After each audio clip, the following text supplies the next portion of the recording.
this evening I'd like to read you a sort of sandwich with two poems that I've written, either side of a sequence from a novel that somebody else wrote. So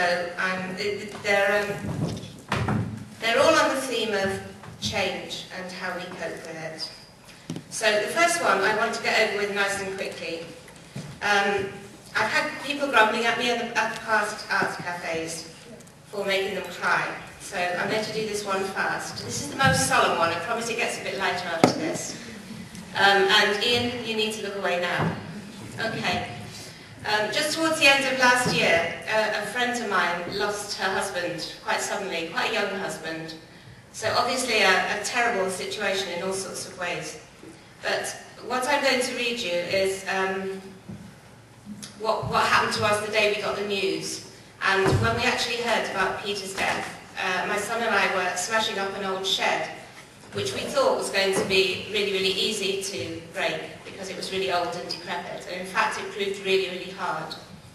And the poem is about what a tough nut that was to crack, and how Peter, ironically, who looked like he was going to last forever, proved a lot less durable.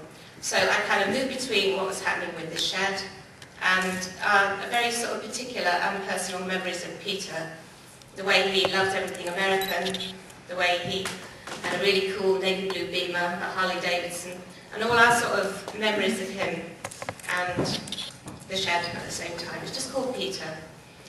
The day we got the news, we were smashing our old shed, first from the inside, braving giant spiders and mouse nests. Even the rotten boards from the back corner were tougher than we'd thought, the good wood splintering reluctantly. Your garden must have a shed as big as a house for the ride-on mower you were so proud of. I can see you that first summer, cutting the broad spiral in the orchard. In our smaller space, we started with a croquet mallet, like hitting rock with a toffee hammer. You would think it would have taken more to break you, blonde and strong, rewriting your past in opulence, host and provider, building a future for your new family. That's no good, the man from the end said when he brought us a lamp hammer. One big swing is what you need.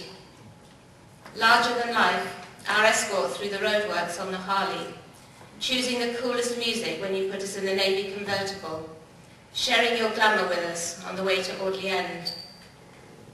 Eventually, for safety, we moved to the outside, but it still took hours in the raw November afternoon. Autumn days in the lakes, keeping the children dry, hymns in the garden on summer evenings, in your bolt hole in the annex, your Kennedy collection, a full set of Friends videos, the American flag.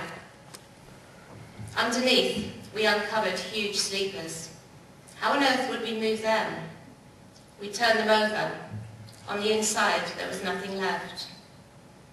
How can we imagine you not there to welcome us?